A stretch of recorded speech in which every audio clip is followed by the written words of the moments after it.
Okay, guys, I'm here for my review of this Monday's WWE Monday Night Raw from last Monday, August the 1st, 2016.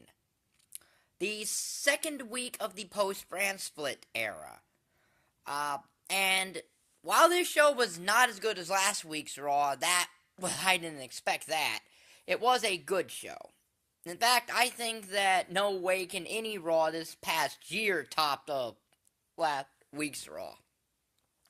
But I think it was a good show. Although I do think SmackDown was a little bit better and probably beat Raw, and I'll get to that in my SmackDown review. But,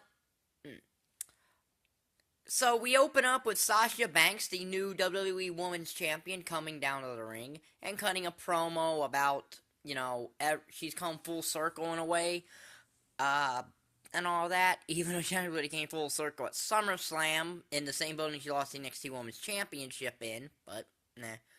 And then Charlotte comes out, mentions that Sasha Banks was basically a one-night stand, to which Sasha said that Charlotte would know about being a one-night stand, being Ric Flair's daughter. So then Chris Jericho came out, and then Enzo Amore by himself came out. That's odd. I don't know why Enzo would be out by himself unless they're planting the seeds for an Enzo and Cass breakup, which I hope isn't the case.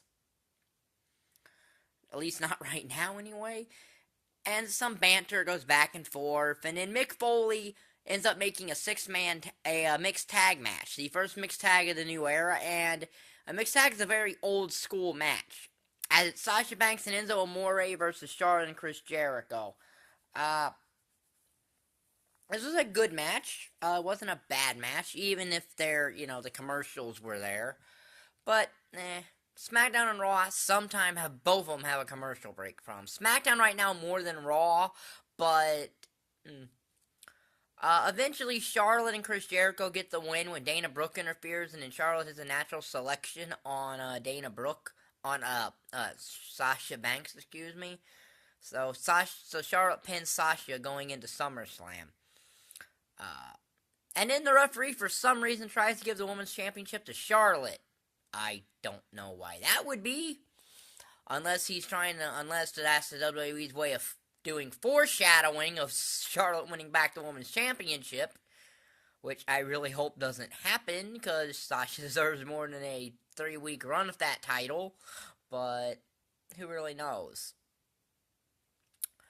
So then we get another one of those enhancement matches of Braun Strowman. This time he's squashing a local jobber named Evan, who Byron Saxton asked why is he wrestling this match, and he said, because I get $1,000, and if I win, I get $5,000, to which Byron Saxton says, I think you would have a better chance of winning the lottery. I'll say this much, WWE, if you want to give me $1,000, I'll get trained enough to take a few bumps from Braun Strowman. If you want to give me $1,000, I'll go in there and job the Braun Strowman. I'll get trained for that, specifically, just to do that. So then, there was a Finn Balor segment on Raw, and with Michael Cole. This is basically, I guess, to introduce Finn Balor to the WWE Universe. And give him a promo segment, but almost immediately Seth Rollins came out and mentioned how he's the first NXT champion, the first person to cash in Money Bank WrestleMania. He was in his first match back from injury, he pinned Roman Reigns. So, and then, of course, Finn Balor, which, the mic is not his strongest suit here, said that the only thing that Seth Rollins was going to be handed, at SummerSlam is his backside. But that was an okay promo segment. There were two on SmackDown eclipsed this promo segment. There was a backstage segment with Mark Henry, Mick Foley, and Stephanie. Mark Henry's going to be the WWE ambassador to the U.S. Olympic team in Rio de Janeiro, so he gets a U.S. title match to bring the U.S. title back to the United States. And Mark Henry abruptly loses, to which Roman Reigns then comes out. So yeah, Roman Reigns now finds himself in a U.S. title match and feud. Uh, while a U.S. title match is a very prestigious match and whatnot, it's very high profile in a way. That's got to be like a demotion for Roman Reigns. You know, he gets suspended, loses the WWE Championship, basically gets buried on the microphone, loses to Finn Balor, and now he's in the mid-card championship match. But it actually can work. Reigns and Rusev can actually work here. Even though it's the kind of situation where while the fans will be cheering Roman Reigns, they'll be doing it for the wrong reasons, but it can work. Personally, I think Reigns should lose at SummerSlam, and if this match doesn't end up being official at SummerSlam.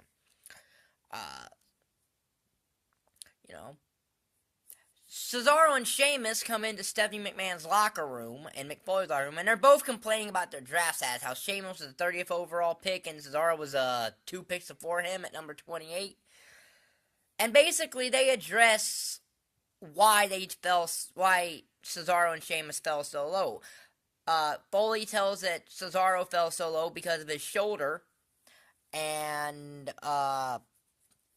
Sheamus hasn't had the best career going since he cashed in Money in the Bank, which is quite true.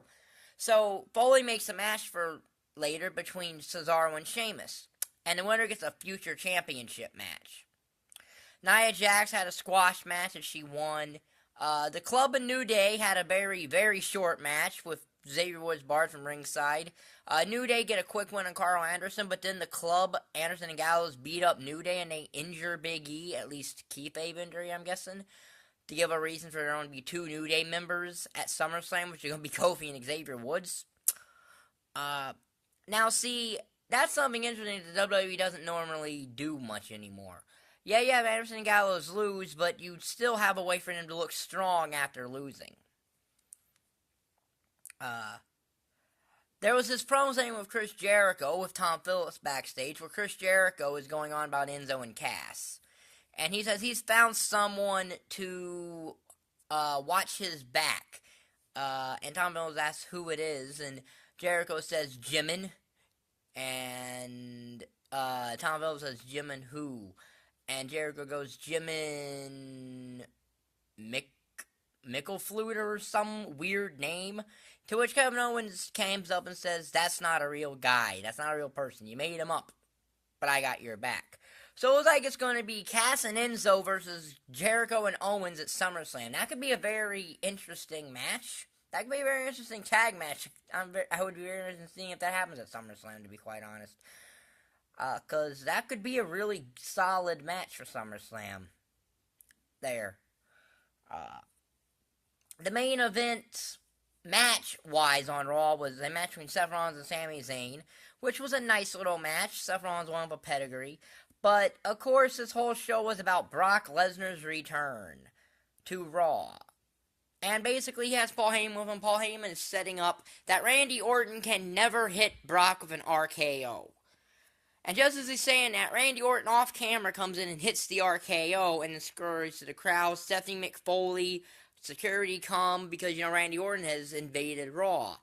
But now, while I do think it is too early to be doing stuff like this, it makes sense for this match because with Lesnar not being around all the time, you have to do something like this. And I think that this thing and what happened on SmackDown were probably planned before the draft anyway, because this match was made official before the draft. And that's how Raw went off the air. So, I'll be back tomorrow with my SmackDown review, which I thought did beat Raw this week. So, there won, and I'll say that, and you'll see that in my SmackDown review. But, yeah, this show was a good show. Not as good as last week's, but last week's was such a once-in-a-lifetime booking that you're never going to get it again on Raw. So, for what I got, I was entertained, and that's all I asked for from both these shows. Just entertain me. Just me personally, just entertain me throughout the show, and I'll give it a good review. But I will bring up if I think one show is better than the other.